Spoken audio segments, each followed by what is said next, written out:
This morning. My name is Christopher Carstens, and I'm the director of the Liturgy Office for the Diocese of La Crosse, and along with Monsignor Stetzel and Jean McDonald and Dr. Luckner, thanks for coming, and we want to thank Denis McNamara for coming up from Mundelein today. Let me just say a few words of introduction about Dr. McNamara.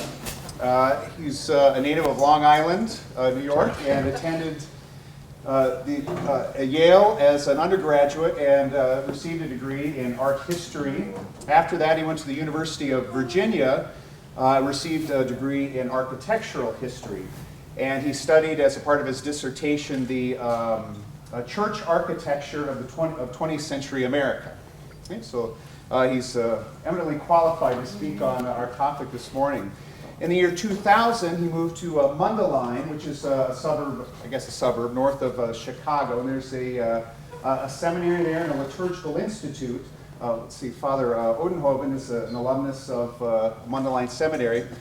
And in 2000, Dr. McNamara and Monsignor Francis Mannion, under the direction of Cardinal George, began the Liturgical Institute there on its campus. And he's been there ever since. He currently serves as the assistant director of the Liturgical Institute at Mundelein. He teaches classes there as well on topics such as sacramental aesthetics and sacred architecture and the history of the liturgical movement. Okay. He's the author of a number of books. The first, significant book is about the church architecture of the city of Chicago called Heavenly City. His second one is Catholic Church Architecture and the Spirit of the Liturgy. Some of you may know Pope Benedict wrote a book called The Spirit of the Liturgy, and so this is very much in keeping with his liturgical theology. And some of you recognize the picture on the cover of this book. And there's a number of other images in the book from our very own cathedral. And then lastly, he's written a book called How to Read Churches, a Crash Course in Ecclesiastical Architecture.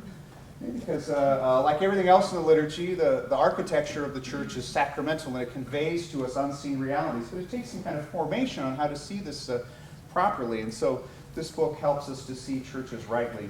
And this has been translated even into half a dozen other languages at this point. This book is just a few years old. I've heard, and a few years ago now, I suppose, he was invited to the city of Cincinnati, which is where Edward Schulte came from, by the National Meeting of the Society of Architectural Historians. Yes. So they wanted to hear about Edward Schulte, his life and his work in the city of Cincinnati itself. And the one person they called upon to do this very task was who's with us this morning, Dr. McNamara. So he's a big fan of Edward Schulte. I've heard him say before he's the world's foremost expert on Edward Schulte. Because I'm the only one. But hopefully not for long. Anyway, so let's welcome Dr. McNamara. Okay.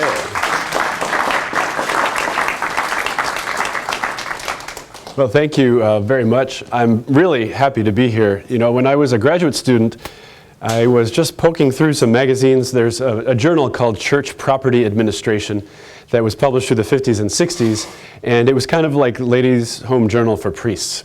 And it had stories on how to build the school and how to put the air conditioners working right in the church. And then they would have stories about new churches. And this guy, Edward Schulte's churches kept being on the cover of this magazine. And I said, these are really, really good, because when you think about the late 50s into the early 60s, how churches were getting more and more bare and more spare and more modern. And then this guy Schulte kept looking kind of modern and looking kind of traditional at the same time. And I thought, who is this guy? And he had these funny black glasses, and I'd see his picture, and I didn't really pay much attention. And then little by little, his name started coming up again and again and again. And then bigger churches started showing, and then I noticed there were cathedrals around the country. I said, this guy's somebody, even though nobody knows who he is. He is somebody, and this is just the beginning of the world figuring out who Edward Schulte is. if the Cincinnati people who, he had his office in Cincinnati, they had to get a guy from Chicago to tell them who their hometown boy was. That means it's just the beginning. But as you've been living in this church and you've probably walked around and seen the details, this is a building that really rewards you for close inspection. You go to a corner, you go to a shrine, you look up at the ceiling, you look at the bottom of the pews. Everywhere you go, there's something beautiful to see. And that's one of the really great things about Edward Schulte is he didn't give up on buildings just because modernity entered in the 1960s or the 1950s. He still designed everything. And I'm very happy to be here especially to thank the rector, Monsignor Stetzel, and Gene McDonald and Chris Carsons and everybody who came early and set up coffee and donuts. And see, I just swoop in and talk and I don't do any hard work, but I know it takes a lot of work to get all this done. And I know, too, that it's a little bit intimidating for an out-of-towner to come in and tell you about your cathedral. I mean, I visited here a number of times and really like it. But when I gave the talk in Cincinnati, Edward Schulte's grandson was sitting right in front of me. And here I am trying to tell him about his own grandfather. And I was like, please be nice. So if I say anything that isn't quite with your memories, if you were here when the church was built, or if you met Edward Schulte, or if the builder was in the meeting once too, please let me know if I'm making any mistakes. Is there anybody here who actually met Edward Schulte when he was up here? He died in the late 60s, so we're talking about pretty recent history. Okay, nobody, so I'm reasonably safe for now anyway. And there are many, many things you can say about Schulte. Before he retired, he just thought nobody would care about his work, so he closed the office and threw away all of his papers, except he did a few things. He made a list of every building he ever designed with the year that it was built and put them all in order, which is an architectural historian's dream, because you're always trying to find out where are all the buildings this architect designed, and there were 370 buildings, and this one was toward the end of his life. But when he summed up his career for a journal that was writing an article about him, he said, "I have had an extremely happy career as an architect and have been successful in designing monumental buildings in 20 states. I am pretty well known in Cincinnati, period." That's it. That's all he said. And so if you saw him in 1966, this was pretty close before his death. He was a smart man, too. He wrote a lot. He didn't publish any books, but he gave a lot of lectures at the Cincinnati Fine Arts Club. He was on the board of the music school of the University of Cincinnati. He knew a lot about music and art and poetry. He was trained as an artist rather than an architect, and he had a lot to say. And he was born in 1890, and even by World War I, he was already well on his way. And he said two things in this article. He said, "I've had an extremely happy career as an architect. I've loved every year of my long tenure." And then, kind of as maybe a grouchy or old man, he said, "I have watched through recent years the demise of architecture as a fine art.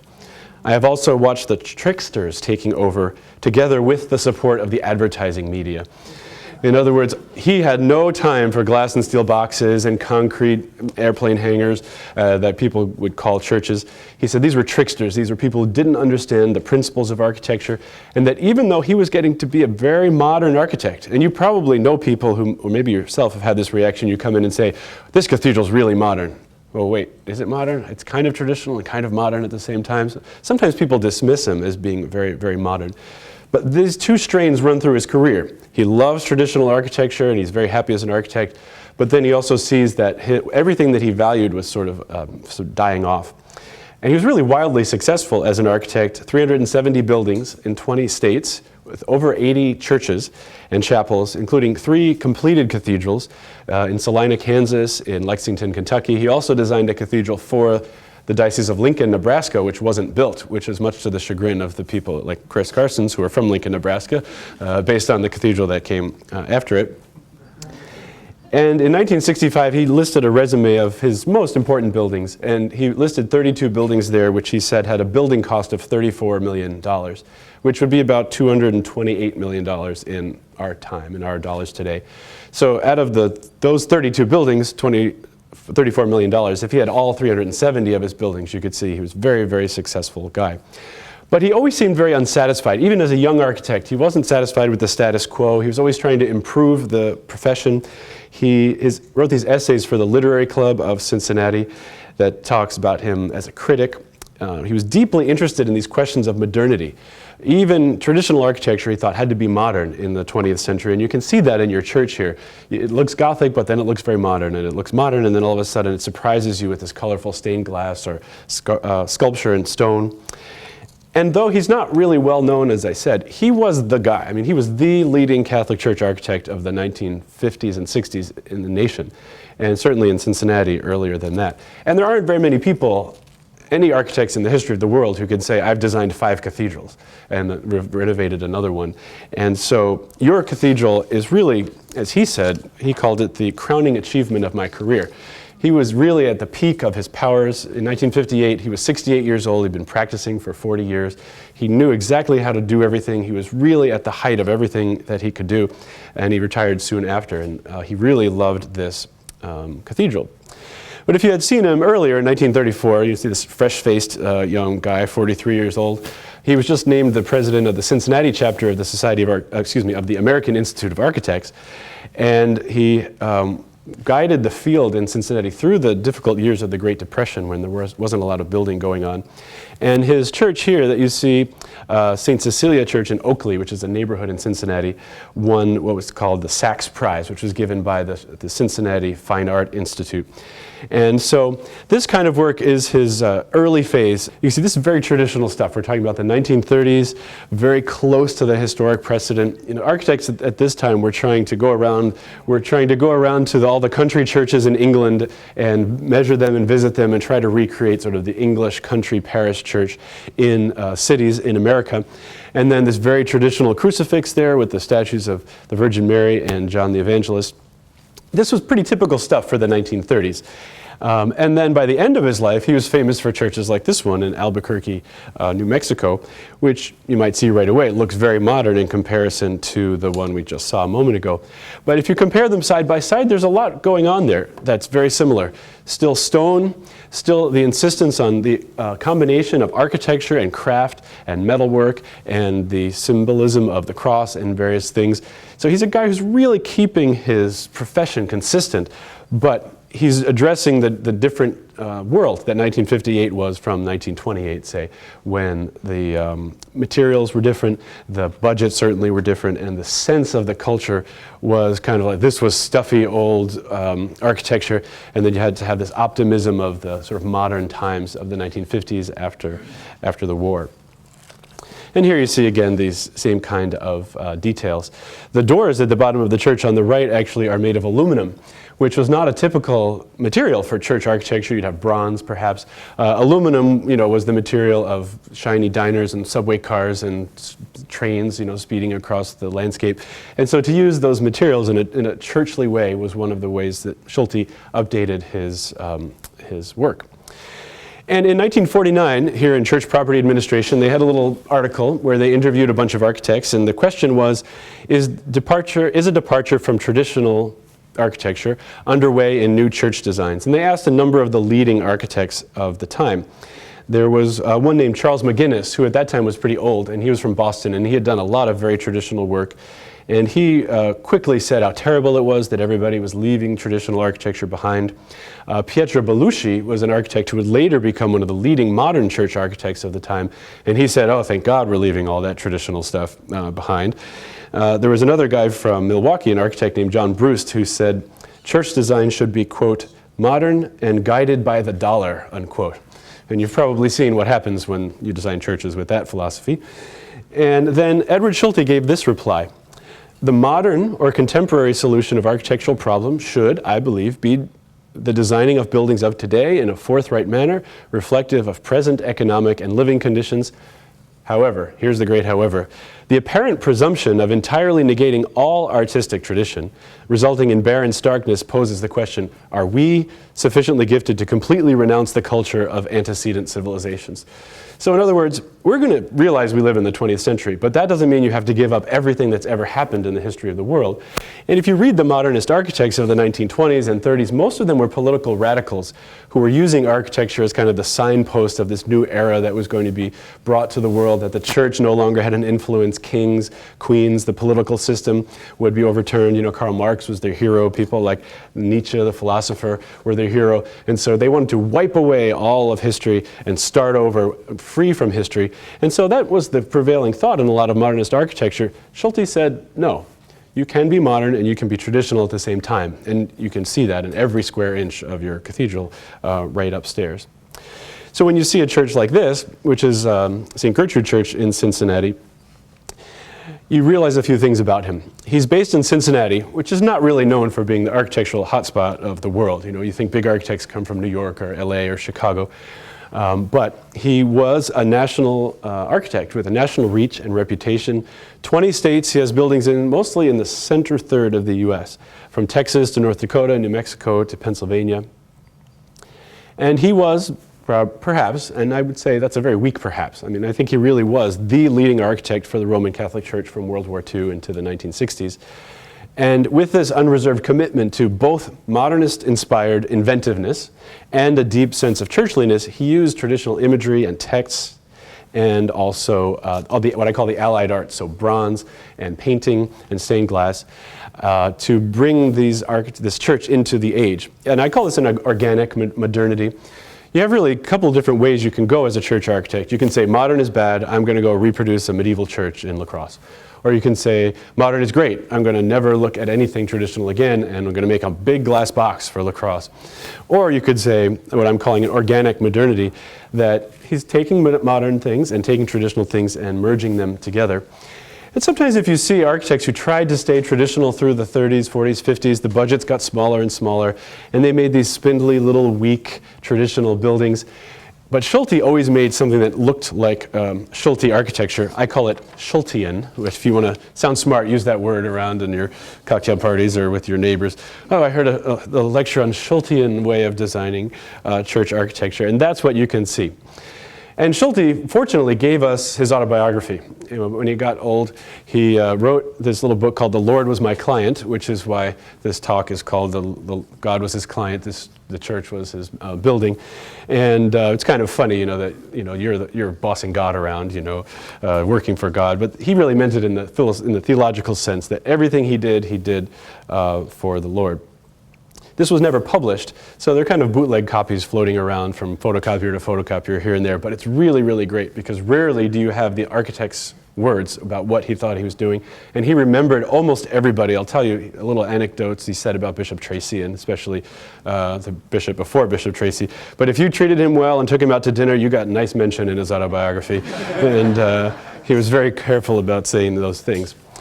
When he was a young guy, so you see at 1912, he's in his 20s, he was working with this firm in Cincinnati called Werner and Adkins, and they did these kind of big classical buildings that made banks, city halls. That's the governor's mansion on the top in the state of Kentucky. If you know Cincinnati's geography, it's just right over the river from Kentucky. And then he moved to Pittsburgh and he got a job doing a lot of theater designs. And that's kind of important because if you think about the exuberant theaters of the 20s and 30s, with his Art Deco sensibility like the Chrysler Building, there's a little bit of that hanging out in Schulte's work as well. This one here is the Sheridan Square Theater. And he wrote that he wasn't too happy designing theaters because he said, they would put all this plaster stuff, these great movie palaces of the 20s and 30s, and that you didn't actually see the structure of the building, which was all the language of the modernist architects, because they said that if you have a building made of steel and concrete, you should see the steel and concrete. You should see the steel beams, because that's truth in architecture, sort of literal truth, or they called the engineer's aesthetic. And so he said he didn't want to represent any more of this kind of fake plaster interiors. He wanted instead architecture as a functional ideal. And when you look around your church upstairs, everything that is held up is always held up by something. You see the columns, but they're beautiful limestone. Then there's pointed arches that go up to the ceiling, hold up the beams. Nothing floats, even though it's beautiful to look at. And so he was getting tired of church architecture, and then he heard about a lecture at the Pittsburgh Art Museum by an architect named Ralph Adams Cram. And this is a picture of the architect, Ralph Adams Cram. Has anybody heard of him before? One person has. That's because I've insisted that in class that you learn who he was, right, Chris? Well, he was other than Frank Lloyd Wright, which I'm sure you've all heard of, he was the other famous architect of the teens, 20s, 30s, into the 40s. And you can see he was Time Magazine's Man of the Year in 1926. He wrote about 1,000 articles on architecture, he published 24 books, and he built churches all over the place. And he was a guy who said the Middle Ages was the only true period of church architecture. Gothic architecture was the best. And he gave this lecture in the meeting hall in the Pittsburgh Art Museum by candlelight. So imagine, a candle on either side of me, kind of moody and mysterious, talking about the Middle Ages and this great age of faith. And Schulte went to this lecture and decided he was going to design nothing but churches from then on. He gave up his movie theater design, moved back to Cincinnati, and started as a church architect. And these are some of the buildings that Ralph Adams Cram designed. The Cathedral of St. John the Divine is in New York City. It's way uptown, like 110th Street. And that's the largest Gothic cathedral in the world, believe it or not. Larger than any of the Gothic cathedrals in Europe, and it was started in 1911 by Ralph Adams Cram. The Princeton University Chapel is one of Cram's more famous churches as well. John Divine's still there, sorry. Oh, it's still there, definitely. I wouldn't think it would get down, but hear Yeah, about it. yeah, they never finished it, but it's still there. These towers on this end were never finished, and the crossing tower was never finished. It's an Episcopal. It isn't complete. It's not complete. It's the Episcopal Cathedral of the Episcopal Diocese of New York. Right, that's why the Catholics always go to St. Patrick's if they go. Picture looks great. Plus, it was way uptown in a not so nice neighborhood, but now the neighborhood's changed quite a But bit. wait a minute, so I got with that, that's one more thing. Okay, how can you call it the biggest Gothic cathedral in the world and it's not finished? What do you think? Well, in terms of the length of it and the height inside, even though the tower's not finished, they use it. I mean, it has a roof, and you could use it as a church. Yeah, Fairly finished, yeah. They use it every day. You know, it's finished. It doesn't have its towers. but still the biggest Gothic in the world. Biggest in the world, right. And so this tells you something about the mind of the 19-teens and 20s. They weren't afraid to start big, giant projects thinking that it'd never get finished. And they had to, in fact, they started building it again a few decades ago, and they trained stonemasons to learn how to do Gothic stonework again. Probably Cram's most famous church is St. Thomas Church on Fifth Avenue in New York City, which is just a few blocks up from St. Patrick's Cathedral. But you see this stone, very serious kind of medieval looking buildings, the use of craft and paint and gold and sculpture and stained glass. So this is the world that Schulte is being formed in as a young guy. And so he moves back to Cincinnati in 1928. He's 38 years old. He starts a career with this friend of his named Crosse, Robert E. Crosse. It was Schulte and Crosse, or Crosse and Schulte for a while. And this was their first church right near the University of Cincinnati. And so the interior is here. Notice these little square terracotta tiles down the aisle when you have the square terracotta tiles in your aisles upstairs. He loved to use them. They're also in the chapel of the Pastoral Center, which was also designed by Schulte.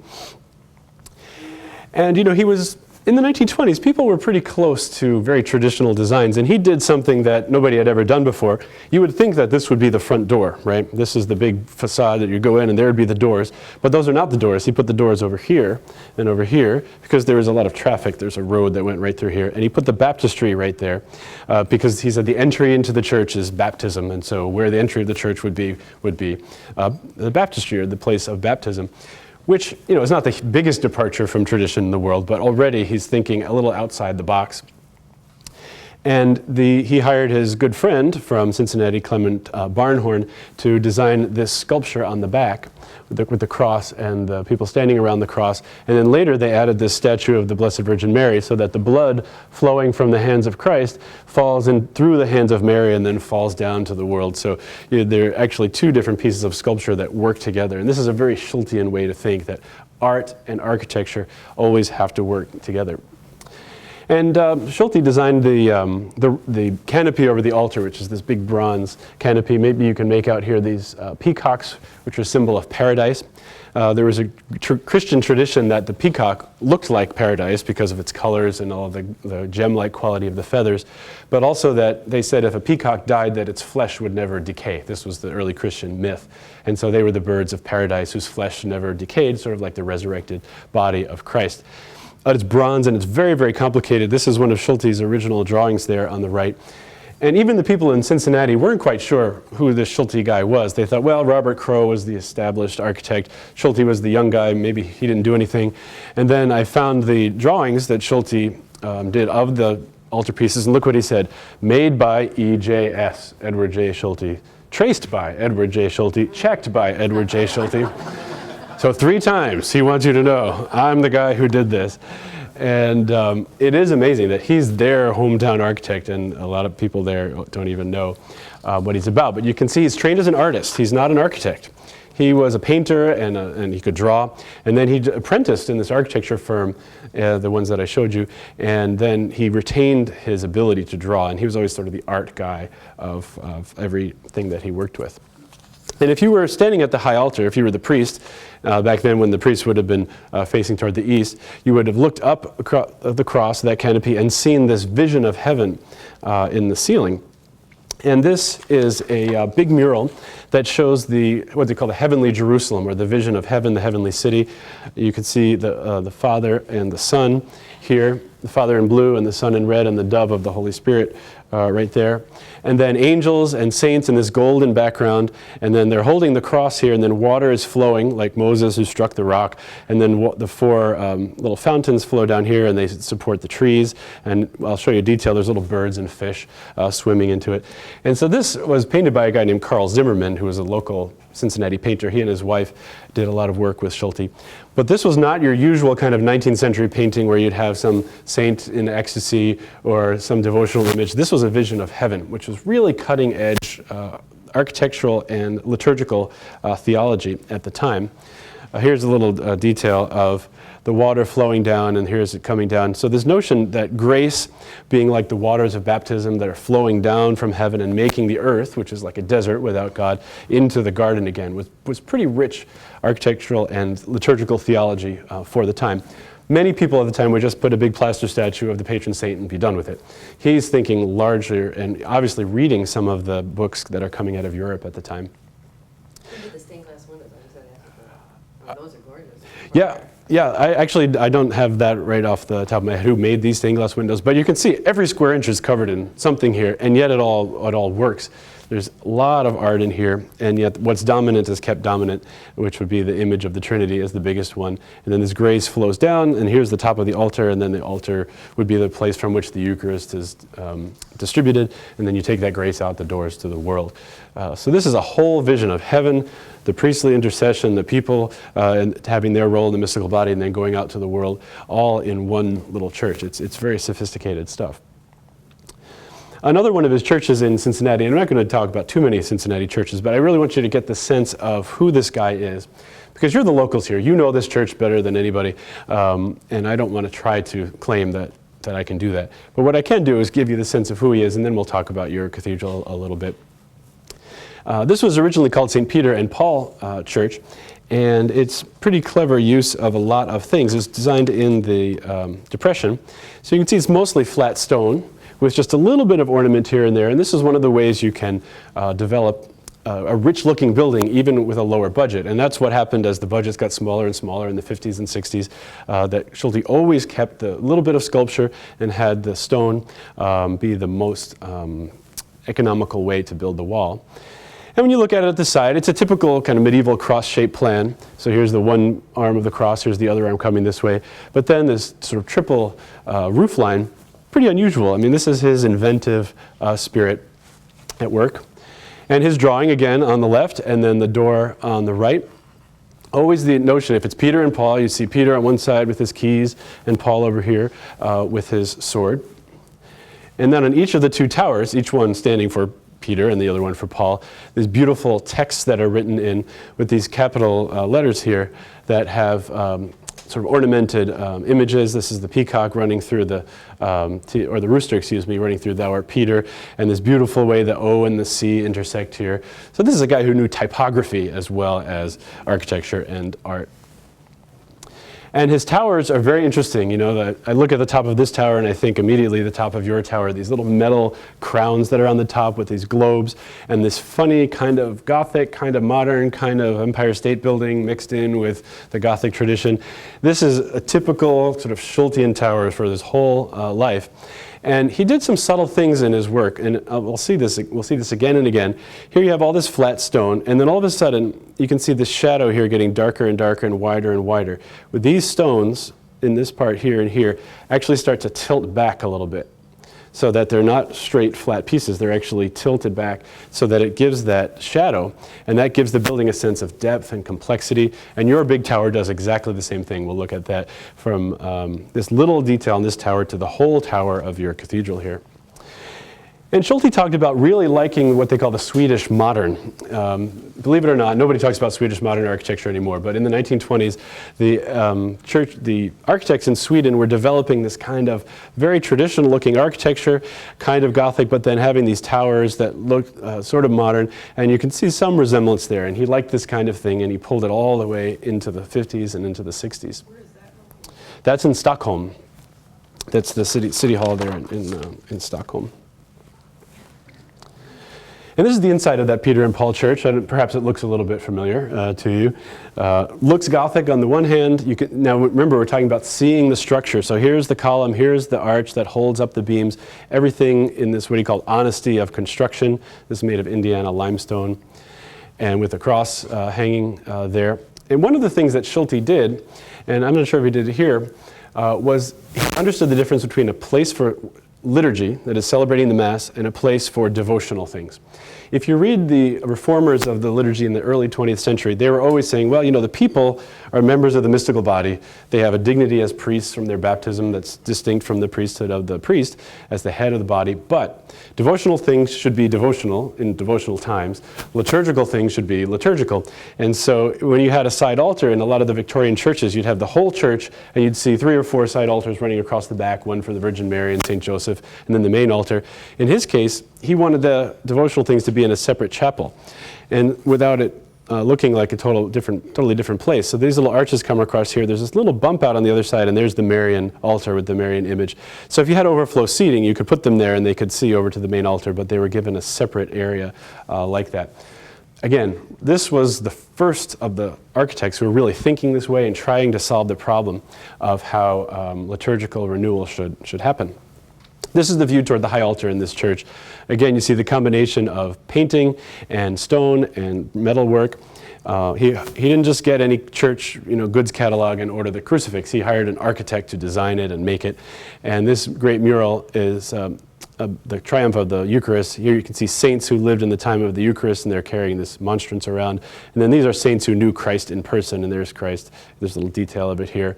God the Father in heaven, in this golden realm beyond the earth, the blue sky of the saints who are on earth, and then Christ sort of in between. Notice he's in the golden area and in the earth as well, and the Holy Spirit's right in between them. This was used for the cover of a book, this photo, for the cover of a book just a few years ago. And some more details. So this whole theology that, if you read the book of Revelation, St. John the Divine has this vision, and he says, I saw a new heaven and a new earth, meaning heaven and earth, which were separated to some degree at the fall, come together like a husband and wife. And so notice, these saints aren't just floating around in some kind of crystal world. They're in the earth itself with the new palm trees of paradise and the flowers and this orderly, restored world. Again, very cutting-edge theology.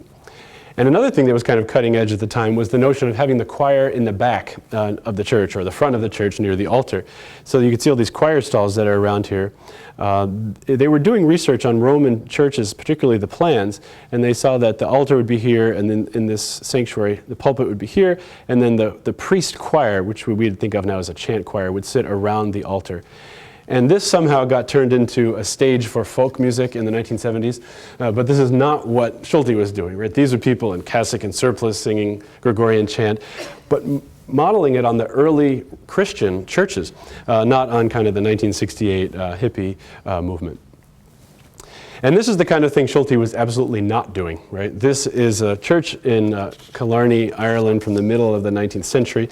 And if you've ever heard that phrase, noble simplicity, that people talk about from Vatican II or from pre-Vatican II, this is what they had in mind when they were talking about why churches should have a noble simplicity, or at least a noble beauty.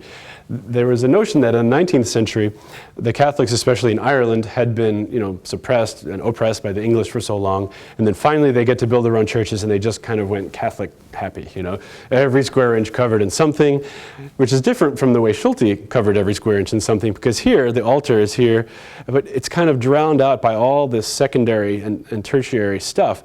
And so they did not love Victorian architecture, things like this. So here's the altar, but it seems much less visible than all this kind of Gothic stuff all over the place. This is a church built near where I live in Lake Forest, where there's these big murals up here. This is the woman anointing Christ's feet. This is Christ in the carpenter shop. And instead of drawing your eye to the altar, which was the center of the liturgical action, your eye kind of wants to drift up here to these paintings of sacred history, which are good, but they're not primary in a church. Right? The altar is supposed to be primary. So this is the kind of thing Schulte would be reacting against. And the liturgical journals would often have pictures like this in their magazines that say, okay, this is the proper way to design an altar. And this is what Schulte did in your own church here. The altar should look like the altar. Even if it has a canopy over it or a covering, which it was required to by liturgical law, and a cross, and a freestanding tabernacle and 6 candlesticks right there. So the altarness of the altar is evident. And so this is the pattern of what they call the liturgical movement altar. Freestanding altar, tabernacle, 6 candlesticks, crucifix. Boom, boom, boom. After a while, it becomes a pattern that you see everywhere, but this was 1931. Very much different from something like this on the right, where here's the altar, and here's the tabernacle, which is almost lost in this sea of all these other things. This is St. Patrick's Cathedral in New York, which originally had an altar that looked much like this one on the left, and they actually tore it down in the 40s. We think of these big high altars getting destroyed in the 70s, but in the 40s they took it down precisely so they could have a freestanding altar with 6 candlesticks, a prominent crucifix, and then this canopy over it like that, which was still beautiful, still Gothic, still lovely. It's actually very shiny bronze, looks like gold, but to let the altarness of the altar come forward and not the altarpiece, which would be all of this thing right here. And one of the architects at the time said the altars in most churches were shelves for architectural virtuosity. Instead of being the symbolic sacramental image of Christ, they were only half as wide as they should be because they were built into the wall, and then they basically supported all this lovely architectural stuff. Where this one has lovely architectural stuff, but it lets the altar be the altar. And so these are all the ideas that are swimming around in Schulte's time. And so when he designed this little chapel in Yankton, South Dakota in the 1940s, he made sure the altar looked like the altar. You can see the freestanding tabernacle, the 6 candlesticks, the crucifix, and then this beautiful kind of backdrop with angels, and these stepping forward arches of this big Gothic line, which is just like your cathedral, but quite a bit smaller here. And he said about this one here that it was a modern in conception with a delicate flavoring of Gothic, which was, he said, attracting unusual attention, which is true. He was becoming famous for this sort of thing. And so when you look at what Schulte did on the right, and with these notions of the whole heavenly liturgy, Father, Son, Holy Spirit, angels, saints, and its interaction with the earth, and you look at a 19th century side altar in a church, all kinds of devotional images, and then the death of St. Joseph up here. And this one has a full liturgical vision of the worship in heaven. This one is kind of a collection of devotional things, which are good. Devotional things are good, but they're not primarily liturgical in this sense. And part of where this comes from is the book of Revelation. And this is one of my other interests, and it's not too tangential to Schulte because I'm sure he knows this sort of thing. If you go to the book of Revelation, St. John the Divine is on the island of Patmos, which is this island in the Mediterranean Sea. And he says there was a tear in the sky and he saw heaven. And what did he see? But a throne with one seated on the throne, surrounded by a rainbow, and 24 elders dressed in white robes with crowns on their heads. And then an ox, a winged creature with what looked like a lion, an ox, a third with a face, and a flying eagle. Perhaps you've seen those very odd-looking sculptures at the back door or the front door of your church when you're on the way out. These sort of angel figures with different heads. This is what this is talking about. They're symbols of the 4 evangelists coming right out of the vision of heaven in Scripture. And then who else did he see? This great multitude that no one could count from all the nations, all standing before the throne and the Lamb. And then later he had a vision of the city itself. And the angel is giving John this tour, and he says, let's go measure heaven, which is great. For every architect would like to know, what does heaven look like? And it's 4 square, and its length and width and height are equal. And then look what it's made of: jasper, sapphire, agate, emerald, onyx, and so on, and pearls. So heaven in the book of Revelation is described as being filled with angels and saints and the people, all the multitudes, the saints. And then it's made of these colorful stone, radiant, light-filled gems. And then the Trinity. And that's the foundational theology for what a church should look like.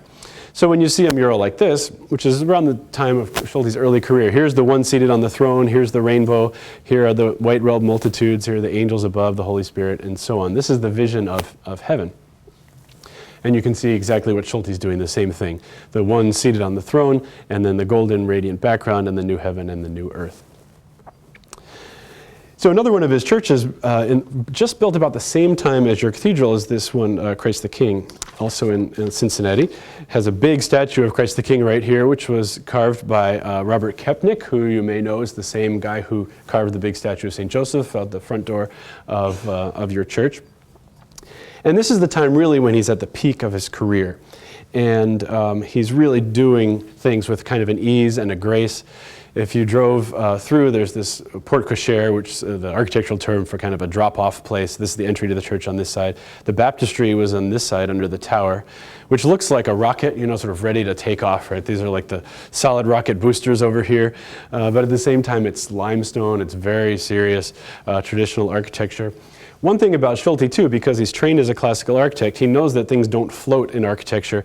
And you have this long kind of roof line, and look how the wings of the angels and their heads appear to be holding it up, almost as if they're columns supporting that. And the notion of the baptistry in a separate place, also kind of new theology at the time. In a lot of the 19th century churches, they'd have some little font kind of tucked off in the corner. And they were starting to rediscover that in the early Christian period, there would be a whole separate building for baptisms.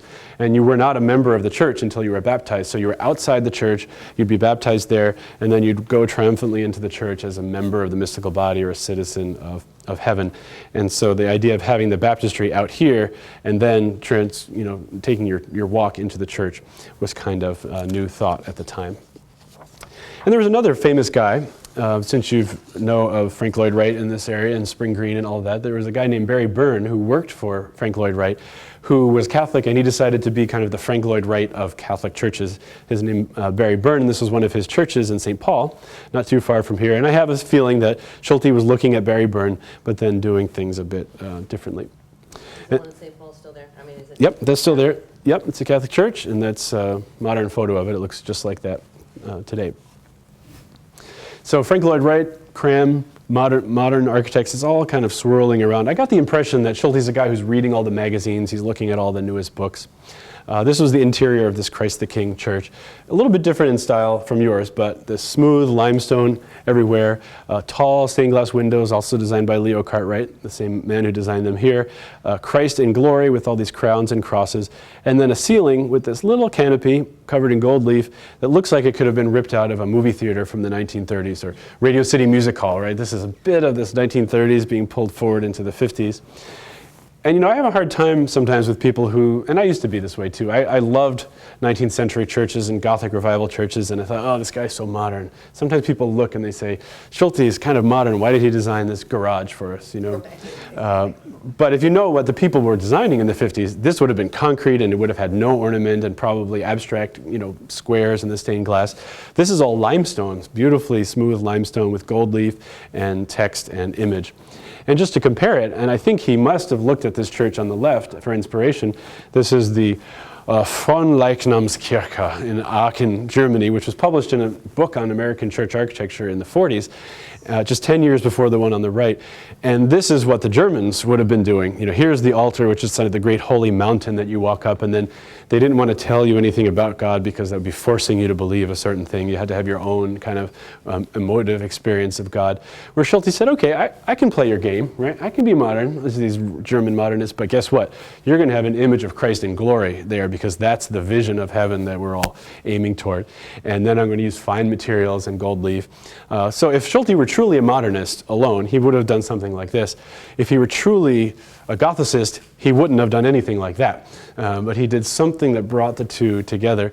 And this is really, if you want to talk about evangelization or enculturation, you take what are the prevailing sort of cultural features of the age and then how to make them Catholic, how to keep them Catholic.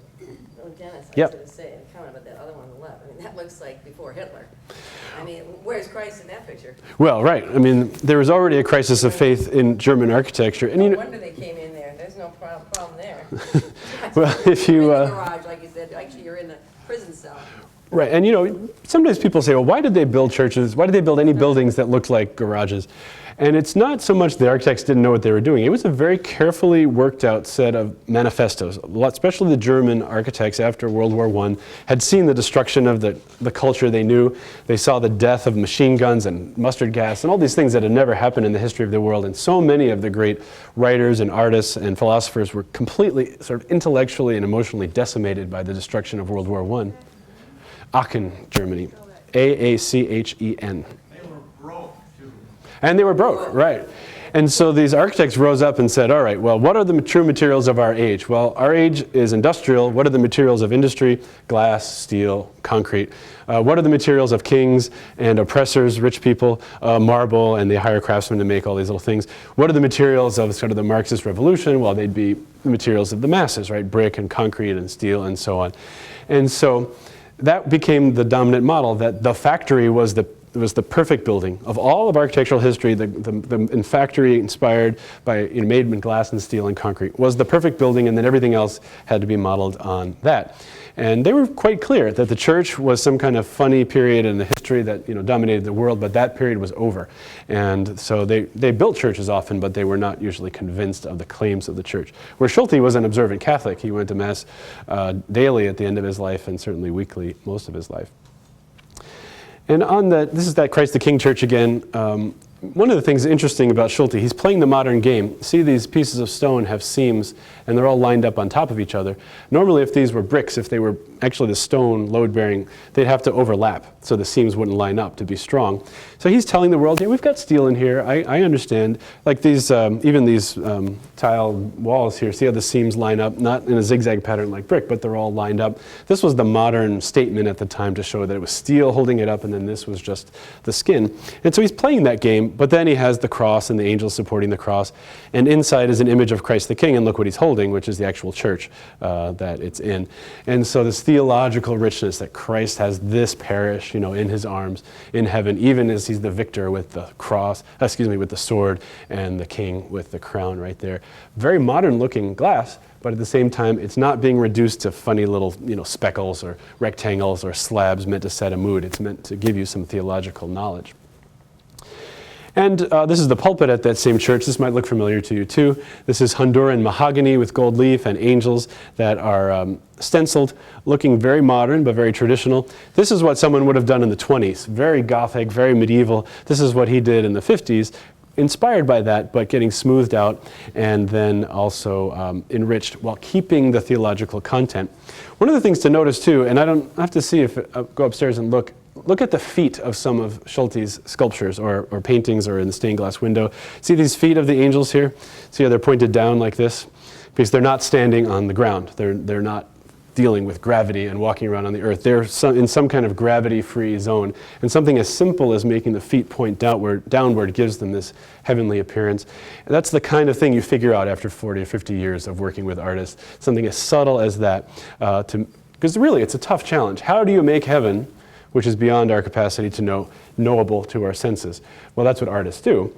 But how do you make it as heavenly as possible and not just look like the guy next door as your model who you glued some wings on the back? That's what happens sometimes when people get too literal about their art.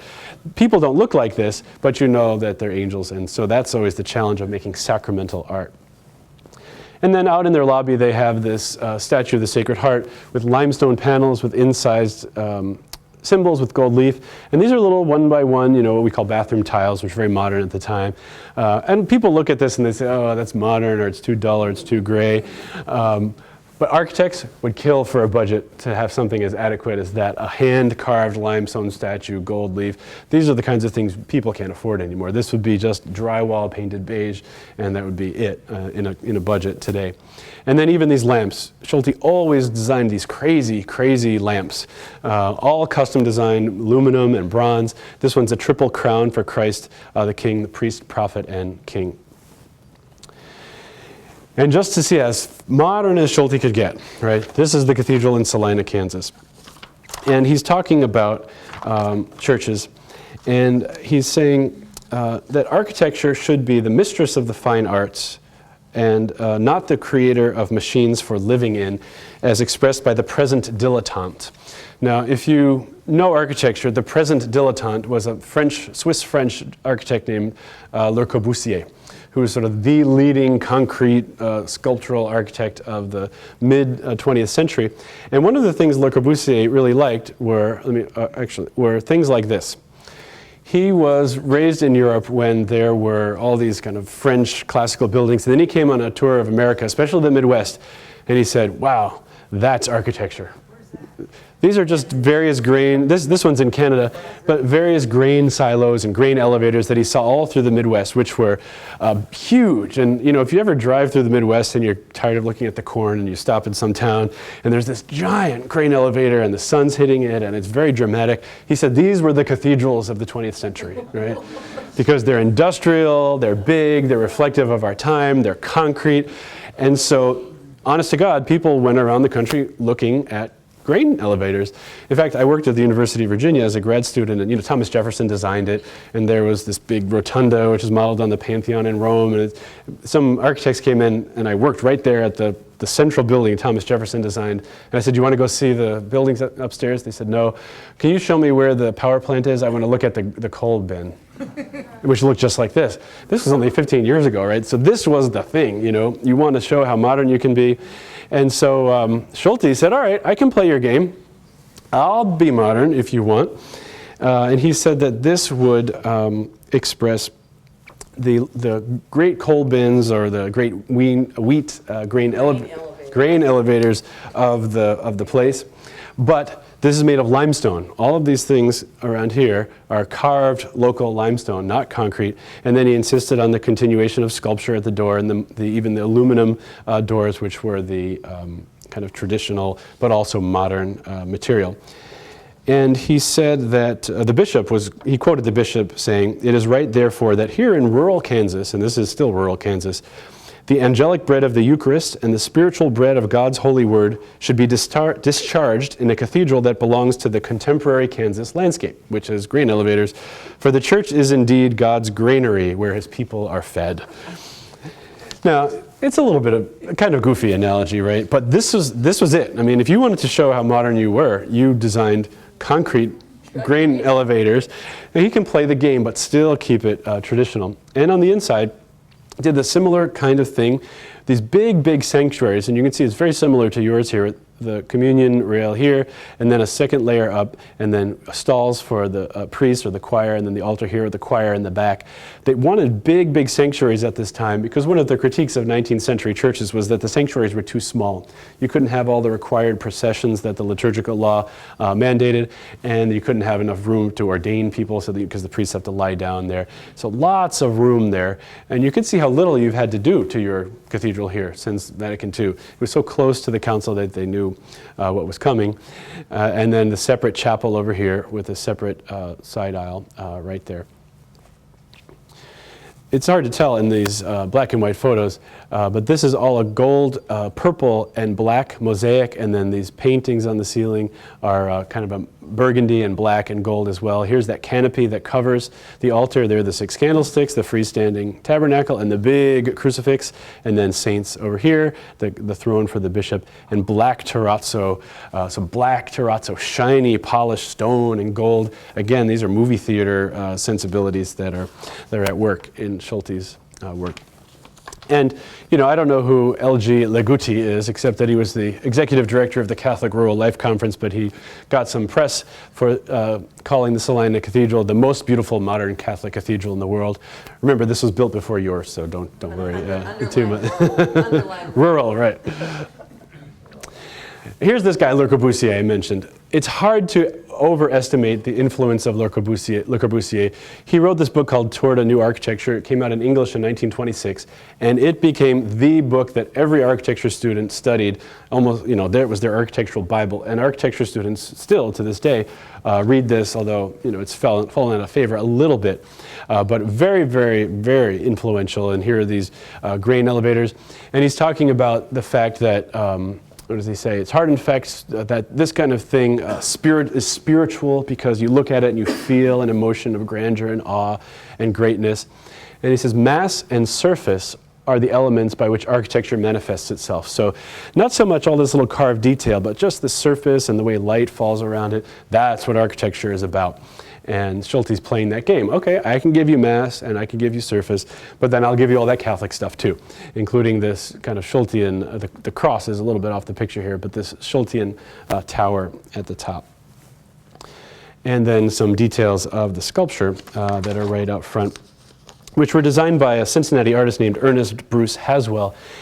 He probably not a name most people know, but he designed that little logo for Procter & Gamble, you know, the moon with the stars in it that you see on all the Procter & Gamble products. Procter & Gamble is based in Cincinnati.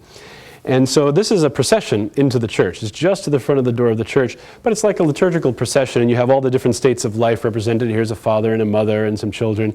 Here's a priest, here's the bishop, the sisters. It has sunflowers over here and wheat over here. That's these two crops of Salina, of Kansas in general. So it's about this place, but also about the larger church. Okay, speaking of, you're like, when are we going to get to our cathedral? Well, here we are. You know the place, and you can go upstairs and look at it. But Schulte called this design one of his happiest achievement as an architect, and he said that he submitted the drawings for all the interior furnishings, pews, shrines, altars, clergy stalls, baptismal font, communion tables, pulpits, candle holders, interior decorations, with full-size details of all the ornamentation in order to realize a complete harmonious effect. In other words, I'm not the guy who did the church and then sent the pastor off to the church goods catalogs. He designed everything. Another guy who insisted upon this, our friend Frank Lloyd Wright, who always insisted that he would design the tables and the chairs and the furniture so that it would have one unified effect. Now, here's some of the juicy gossip from your diocesan history. He really, really liked Bishop Tracy. He said that the bishop's penchant for entertaining his clerical friends resulted in many occasions after a delicious dinner and an evening replete with interesting discussions followed by music. He played the piano quite well, particularly Irish songs, and he went on and on about what a gentleman he was and what a good host he was. And he said he had, quote, the unusual combination of being a praying and a building bishop. And that's one of these, things you hear about older, some bishops never prayed, but they really wanted to build everything, right? And some prayed all the time, but they couldn't be bothered with all these practical problems. That Bishop Tracy was both of these. And Schulte had met Bishop Tracy when they were building the old Holy Cross Seminary, which is now your pastoral center. This is Schulte right here, sitting with the very casual-looking, unstaged photo right there of the 50s. And he had a friend, Bishop Tracy, before he was bishop, had a friend in Cincinnati named Monsignor Wagner, and that was the Cincinnati connection. And he said about Bishop McGavick, who was the previous bishop before Tracy, that he came here to investigate whether the cathedral could be fixed or whether it had to be torn down. And Schulte kept saying, it's not worth saving, it's not worth saving, you should tear it down. And I guess Bishop McGavick didn't like that.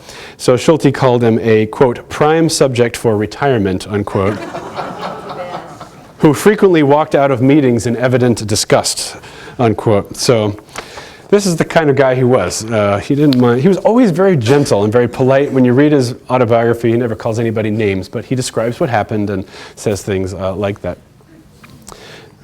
So here it is again, and the exterior shows a couple of things. He said that Bishop Tracy told him that his interest was that the cathedral be, quote, the acme of perfection in this instance, regardless of cost. And then Schulte said, what a client, exclamation point. What a challenge, exclamation point. Bishop Tracy told him, make something beautiful, but he said, make it the best building you've ever designed. Can you imagine? You've been an architect for 40 years, and finally a client says, spend as much as you want and make it the best thing you can. This is, so Schulte's like, I've got to rise up to this occasion. I can't blame it on the budget, right? I have to do the best thing. And so what you see working here is some of these details. Schulte combines the central tower, which is reminiscent of the setback skyscrapers of the 1920s, to give this modern effect, and then it's all made of stone, this local Wisconsin land stone. And these limestone details, these little bars here that are lighter in color are limestone. It brings it all the way back to the 1920s.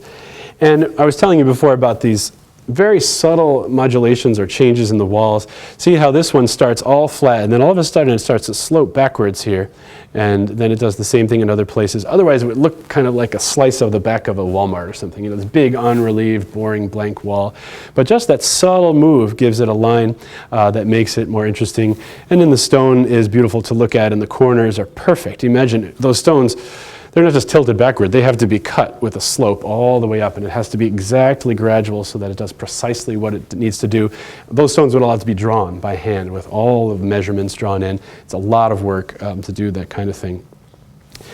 And just if you want to know how modern this is, right, here's the Empire State Building on the right with this tall tower, and then it sets back in a little bit, and then it sets back in a little bit with this peak on the top. And so if you cut off the edges here and here, you basically have the Empire State Building as the central tower of your church, but then given this very churchy treatment. And Schulte loved to do things like that.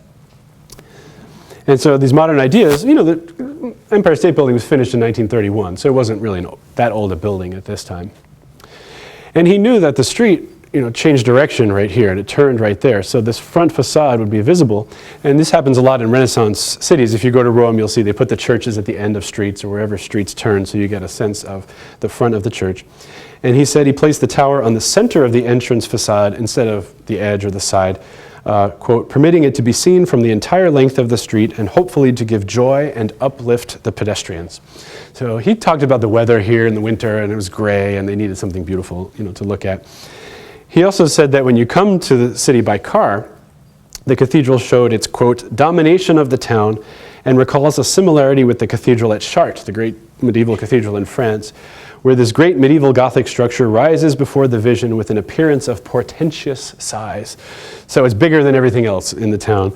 And that's what he wanted to have happen, and you can see how it still is to this day. How did it compare to the old one? The old one was quite a bit smaller, and didn't have any of this kind of skyscraper. I don't know like the actual dimensions of each one, but this is quite a bit taller. I don't have one here right now, no, but it's on display in your hallway upstairs. Now I'm going to say something that Schulte said, and I want you not to shoot the messenger, okay? Because I'm the messenger. I'm not saying I agree, but he said, quote, the concept of erecting this enormous and important church in the center of La Crosse, a city of 50,000 inhabitants, required courage and imagination, right? This was a big thing to do for a small town, right? To think that it could get done and to raise the money. And he said, now this is where I said don't shoot the messenger, to describe its impact upon this small, typically ugly Midwestern city is beyond my limited abilities. Hey, isn't he from Cincinnati? He's from Cincinnati, right? And it didn't mean he didn't love La Crosse. It just meant this thing was a lot different than everything else was here, and it was bigger, and it took a lot of money, and Bishop Tracy and everybody, the donors, everybody had to really have courage to think that this could get done.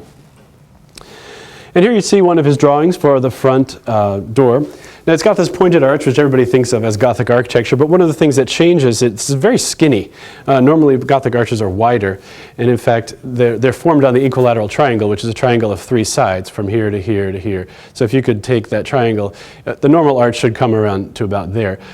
But this gives it kind of this intense verticality like a skyscraper, and it wasn't really ever done in the history of the world. So it gives it a modern edge while being traditional at the same time.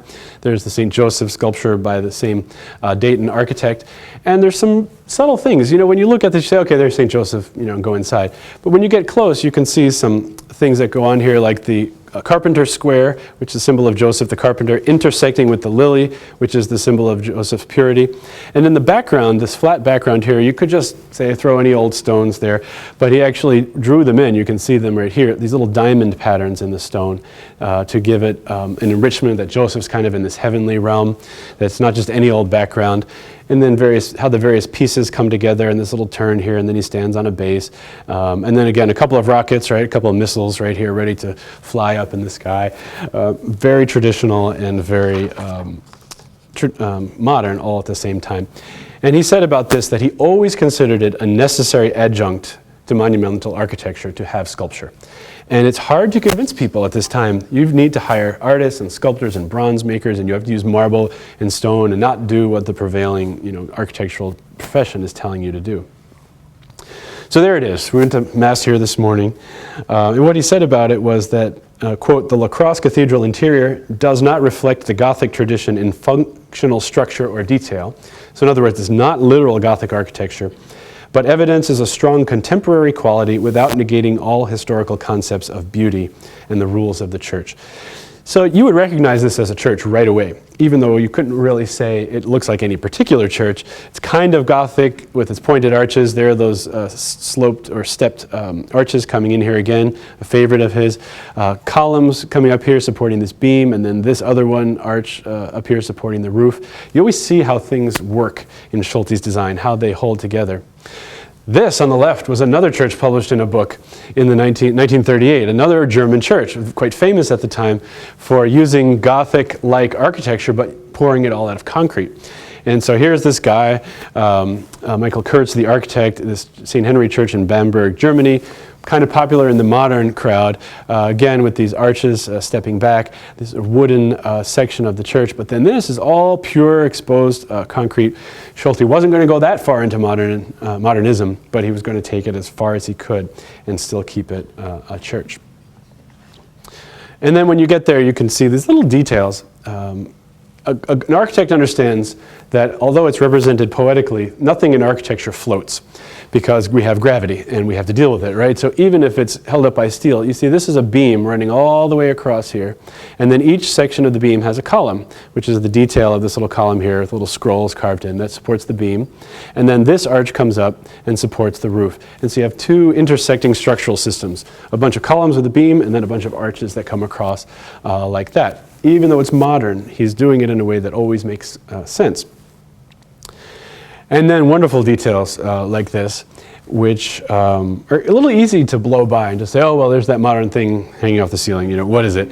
But when you really take some time and look at it and see these handcrafted angels, and then he called it a triple crown again for Christ the King. Even the rods that hold it up have crosses and details, all handmade, and bronze and iron here, and then the lights are in there, so the wiring. I mean, nobody really done this before. I mean, the idea that lighting and this tester and bronze and church symbolism would all come together in the same place, he's kind of the first guy to do that sort of thing.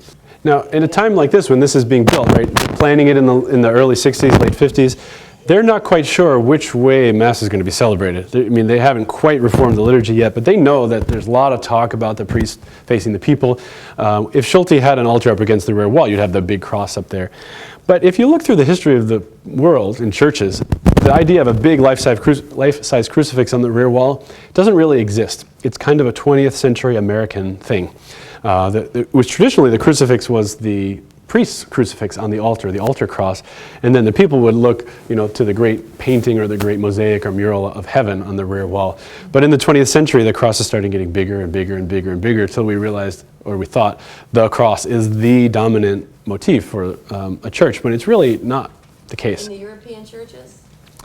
Sometimes you'll see them, but quite rarely. Like if you think of St. Peter's in Rome, you know, the Pope's church, there's no big giant crucifix on the rear wall there. There's a cross on the altar. And so the cross got bigger because the liturgical theology at the time said the people in the pews should know that they're members of the mystical body of Christ, the priest is the head, and they form one body, and they're all offering the sacrifice of Christ to the Father. And so they should see the crucifix as well, and that it's not just the priest's crucifix. So they started making them big enough so that people in the pews could see them.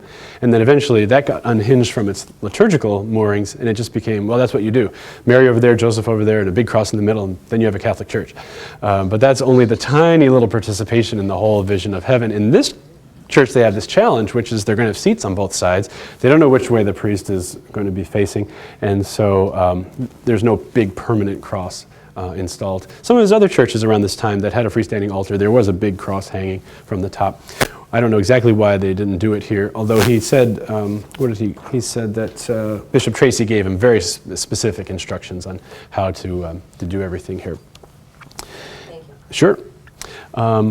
He said about this tester, quote, all the bronze elements, including the baptistry gates, were executed by a group of German craftsmen located in Milwaukee, and in my humble opinion, represent the finest and most beautiful examples of this craft that I have ever seen. And here it is, this complex thing. This is not a simple thing. This is not just a silly, dumb board hanging off a rope or a chain, right? This is carefully designed. The angels are angelic beings praising God in heaven. They're part of the heavenly liturgy, and there they are. And it fits into the architecture. You see how it fits almost perfectly into this little arch here. It was all designed very carefully to look rich and ecclesiastical and handcrafted, and also at the same time, really modern. My guess is, if you had to make a new one of those today, You'd probably budget $500,000 for that, I would guess. You know, I'm not really good at estimating, but that's what I would guess, because the craft would have to be revived. And then you see right at the front, the edge of the sanctuary, there was, as you may know, there was never a full communion rail here. Schulte called them communion tables. And that was popular maybe 10, 12 years. There was this notion that communion rail could be reduced to communion tables, and they'd be made of the same material as the altar. And they'd be like little altars, or the people's altar, sometimes they called them. And then more of this quarry tile down here. Lots of space in the sanctuary, lots of rich carving, and then of course the really beautiful Blessed Sacrament chapel over there. He said that the Eucharistic chapel, what did he say, was meant to, quote, produce upon the worshiper a precious mystical atmosphere conducive to contemplative prayer. And I think that's pretty accurate. If, you know, you go in there and you're surrounded by this darkness, and the only thing you see is this reflectivity of the light and then the beautiful things and every detail in there. I was looking at it again right after Mass. There are 5 lamps. They're all beautifully designed. There's nothing in there that was forgotten that wasn't designed by a really talented architect. It's kind of movie theater sensibility in a way, you know, that if you imagine this was the movie screen and then this would be all darkened out, but at the same time precious materials, very reflective. You can see how the stained glass windows reflect off the marble, and then the marble, the gold mosaic on the altar itself, and angels and saints and various things all over the place. And of course it's the tomb chapel, right, for the bishops, and so the black would be associated with the funeral liturgy. So those lights are to be what? Just some, what? Yeah, it's a little, you can't see them very well in here, but they're here. But the chains themselves have all this beautifully worked out detail. So you're calling that kind of theatrical? Is that what you're saying? No, well, about the lights, I'm saying they're carefully designed. Every little detail is carefully designed. And I'm not criticizing Schulte by saying this is movie theater-ish. Some people would say, oh, theatrical is bad. I'm saying he picked out the idea of focused concentration on one important thing, that when you look at it closely with the lights on, there's plenty to see, but you really want to focus on the golden quality and the nature of the altar itself. This is the dominant thing. High dramatic contrast of light and color, gold versus black, reflectivity, gem-like quality. It's very churchy, but he's pulling it out of his sort of dramatic movie theater experience. And he did a very similar thing in the cathedral in Cincinnati, his hometown. He was hired to renovate the cathedral in Cincinnati. And so this is yours on the right, and this is theirs on the left. Similar kind of thing with black marble and then the gold around there. But he had a good quote about it. Let's see. Oh, yeah, about your Blessed Sacrament Chapel, he said, "This intimate oratory, possessing a pervading prayerful influence, has never been excelled in my long and interesting career."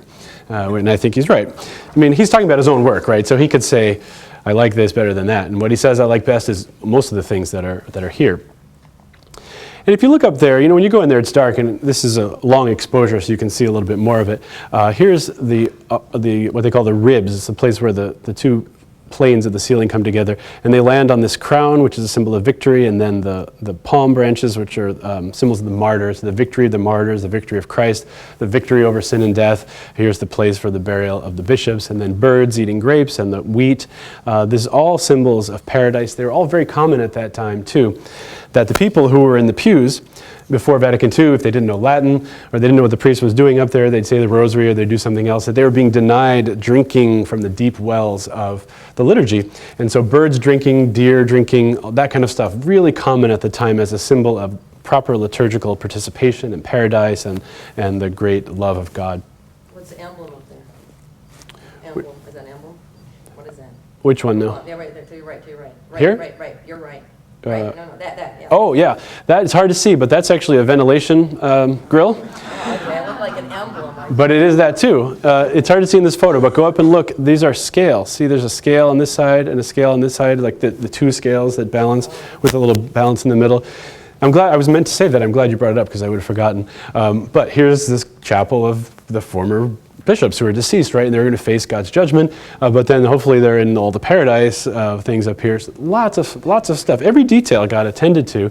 The windows, you know, are delightful, designed by Leo Cartwright, who was an artist from England who came to America, and he was trained with a firm, Connick was the last name, in Boston, kind of the leading firm in the East Coast. And then eventually he worked with Esser Studios in Milwaukee. Then he moved to California, but Schulte kept him busy. Cartwright did a lot of things in a lot of the churches. And I wanted to not spend a whole lot of time on it. Perhaps you know that you have a website for the cathedral that has the video of Father Reardon explaining all the windows and what each one means. So it's worth going to visit there. But he talks about the church, the windows on one side being all images of the church. So there's the Divine Mother, there's the voice of praise. So what does the church do? The people of the church praise God. And so you have all the Old Testament, New Testament. Here's Melchizedek, God is glorified, and then Christ in glory. So very rich, smart, intellectual thing. Old Testament, New Testament, fulfillment, the heavenly future. Victorian churches would say, let's have a picture of, the baptism in the Jordan. Okay, well that's great, sacred history. It's worth doing, they're beautiful, they're lovely, but this is very smart. Old Testament typologies prefiguring Christ, New Testament fulfillments, and then Christ reigning in glory.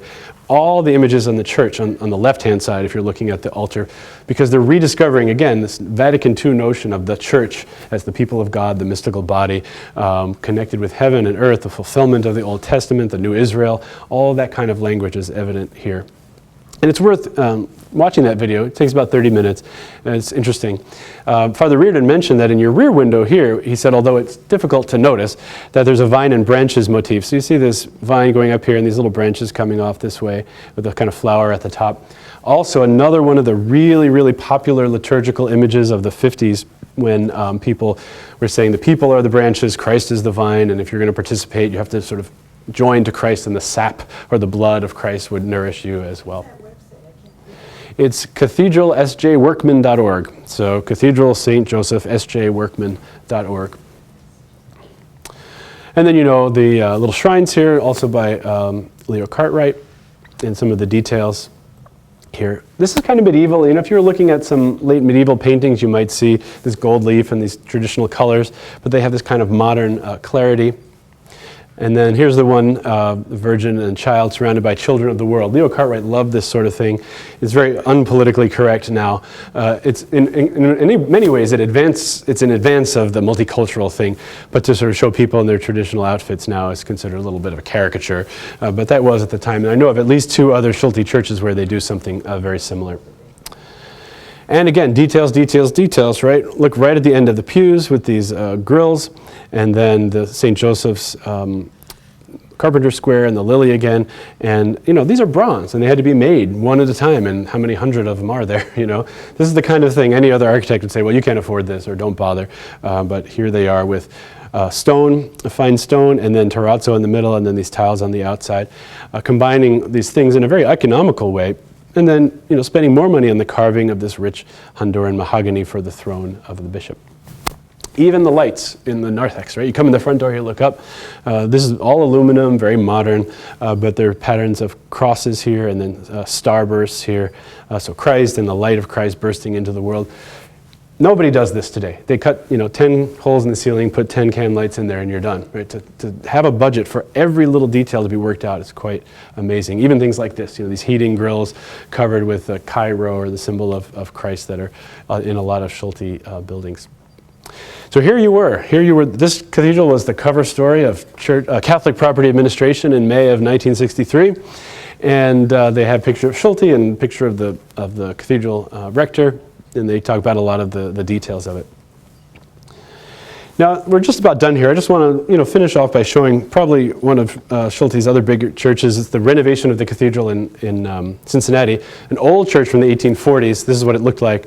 And then they decided to kind of cut the back half off, and he added all this stuff. It cost about $3 million to build your church. It cost $5 million to expand this one. So it was a lot of work. That's what it looked like. They cut the back off, and then he built all this new stuff on the background, including this big, mosaic, kind of modern but kind of traditional. Again, these sort of ribs that come back or step back. He was using the classical architecture of the building, every bit covered in gold, image, design, angels, etched glass, which you have on your doors going out. He paid attention to every possible thing. Here's the baptistry in the light. There's the baptismal font, and then this is what it looks like in the dark, the kind of mystical quality that your Blessed Sacrament chapel has. And details in bronze and everything. He designed all of these things by hand. This is what the drawings look like. So I don't know if you have drawings in your archives for the diocese, but Artists, if you don't tell them exactly what to do, they'll do whatever they want. This is what architects have learned. So he had to draw everything full size so they would know exactly how it should look. So it's not just the wiring and the foundations and the plumbing, it's every last thing. And so, toward the end of his life, people started figuring out that he was a pretty good architect. And he got this honorary doctorate from Xavier University, which is a big Jesuit college in Cincinnati. Let me see, as a final exam here, I'll give you a quiz. Can you tell what the name of this church is based on the door handles? This is aluminum, right there. What kind of church? Who do you think this church is dedicated to? Christ the King, exactly right. A little crown. Even the door handles. Christ the King over here. That's exactly right. Christ the King Church in Dallas, Texas. Built a little earlier than this one, but again, using a skyscraper kind of as the tower here, and then lots of sculpture and various things like this. And then details. This is another church near where I live in Chicago, dedicated to 3 martyrs. And so the palm branch is in the holy water font, the symbol of the martyrs, and then painting and stencil and beautiful bronze in the communion rail of the wheat, and then the Stations of the Cross, painted by Leo Cartwright again, who did your artwork here.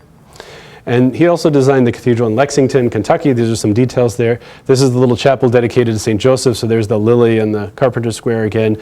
Crazy lamps designed by Schulte, kind of Jetsons lamps. And then this is also the Cathedral of Christ the King, and this is an aluminum holy water font, but then they etched the aluminum to show the crown going around there. Really subtle, really simple, but thinking through all of this stuff. And here in this church, also in Cincinnati, very, very modern. And he said about this church in particular that he wanted to prove that religion was not a private thing that can be celebrated in a living room or a garage, and that he sought to design churches which would shun artificialities, affectations, illusions, and dissimulations, whatever those are. And this church in particular, and it probably applies to yours too, he said he wanted to undo the notion that God was dead, as an atheistic idea promoted by pseudo-intellectuals. And that designing a church that was contemporary in design, but retaining all the elements that contribute to a composition recognizable as a church dedicated to Christian worship. And so this was his goal, and I think your cathedral here is one of the primary examples. When he retired, he had a couple of architects who worked for him, and then none of them wanted to continue designing churches, so he closed the firm, threw everything away, and saved just a few things. And one of the papers that he wrote in 1953 for this Cincinnati Literary Club, he said, "Our world imposes upon us realistic conditions, which, despite our instinct to the contrary, must be faced up to and wrestled with if they should be part of modern society." Now, we have limited budgets, we have steel, we have electricity, we have all these things that the church didn't have in the Middle Ages, and so we have to wrestle with them, not pretend they didn't exist, like Ralph Adams Cram having a candlelight lecture. But he went on to say, "Art properly conceived is both the measure and the product of civilization. It's indeed an essential part of the very essence of happy living. In short, I believe that our chances of living a contented, happy, and satisfactory life are truthfully dependent in large measure upon the degree that which we approach everything we do in the spirit of the creative artist." And so he went as modern as this, one of his last churches, but then insisted that the rear wall, and here's a big crucifix of the kind that he could have built here and chose not to, angels all in the back wall, and they say Sanctus, Sanctus, Sanctus, Sanctus, Sanctus. They're all singing holy around the throne of God, just like we sing holy around the altar at Mass. And this is from a wedding photographer's website. It's the only photo I could find, so excuse the kissing couple here. But you'd be going out the back of the church and you'd see this glowing light like a sunrise or a sunset, and here's an image of the vine on the ceiling all painted up there, built for $1.5 million plus the rectory and the convent, 1964. So there's a lot of things we couldn't talk about today, we're really at the end now, but about 80 churches and chapels. We talked about your cathedral, but 3 were built, 1 was unbuilt, 2 were renovated. We know of at least 12 houses, 4 seminaries, 20 schools, only 1 bowling alley, as far as I can tell. 5 university buildings, convents, rectories, chanceries. I didn't even count them. There are dozens of them. Altars, shrines, pew ends, railings, baldaquinos, testers, pulpits, cathedrals, air conditioning ducts, all the things that he designed. And so when he died, when he was 85 years old, there's a kind of big deal in in Cincinnati, and a lot of his letters to him at his retirement are still around. This is one of his friends that he worked with at the University of Cincinnati. He said, "Your stamp of excellence in the field of architecture has left an indelible mark," which of course is a nice thing to say to someone who's retiring, but it's also really true. He was the only one insisting on this excellence, the tradition, the modern, and all the artwork together. Winterix was one of the craftsman companies in Cincinnati that designed a lot of his stuff. And the owner of the company said, "It's a pleasure to work with such fine designs and to do the quality of work we so much enjoy. It is always a joy to work on an Edward J. Schulte building." And when you see Edward J. Schulte buildings, you can pick them out. You really, once you see one or two, you can say, that's a Schulte move, that's a Schulte move, that's a Schulte move. Oh, this is not a Schulte church, clearly, because the air conditioning vents are just holes in the walls, right, instead of beautiful bronze frames. One of his draftsmen, who worked there for many years, wrote a letter to him and said, "It's been my good fortune to come under the architectural influence of a gentleman of high ethical standards." And Schulte was very proud that he always met the budgets and he never allowed graft among the building contractors and so on. One who had retained and stressed the aesthetic in his work, who had left his mark on his chosen field. So you're not just a guy who designs concrete walls, you're an artist, always an artist, all the way to the end, which got harder and harder and harder and harder as the 60s came on. So here's a photo. I don't know who it is or who these people are, but Schulte's there in the center, obviously pleasing the client, the bishop right there, who looks very happy, and the various folks there. And I think what you can take away from all of this about Schulte, he's a really, really talented architect. He can design all these details. The closer you get, the more it rewards you for looking. But at the same time, what's really unique about him is he pulled this churchliness and the artisan's craft all the way into the time of the early 60s, mid-60s, when nobody was really asking for that, which is, I think, what made him such a popular favorite among bishops, because he was a modern guy who could meet the budget and produce something beautiful that would uplift and nourish the faith of the people. And I think your cathedral is just a really, really great example of that. You know, when you walk around upstairs, look at the seams, look at the corners, look how the floor is made, look at how every little detail works together, and you'll see that he thought through really every detail as an artist, as a man who loved God, who loved the church, and loved the field of architecture, thinking that it could uplift the mind and lead people to God. And really, if an architect is a priest in a way, you know, as a baptized person who wants to offer his talents and himself to God, I think Edward Schulte was a very, very talented guy at doing that. And your cathedral is probably the best example of all of that coming together. So I hope it's a building you're really proud of. I hope you go out of here saying, wow, we had a great architect, we had a great building, and even though Schulte thought our town was ugly, he was a nice guy and a good guy, and it's something to really be proud of. When I was doing research online about this, looking for photos, you find little groups and blogs, and I saw some comments on there from various people in in La Crosse, saying how proud they were of this building, how lucky they were that if this had been built 10 years later, just imagine what they would have gotten instead. It came at the height and the end of Schulte's career, and it's a great, great work, and I hope that you're very proud of it. So, because I love it. He's my hero. In case you haven't figured that out yet, Schulte's my hero, and I hope that he's yours too. So, thanks very much.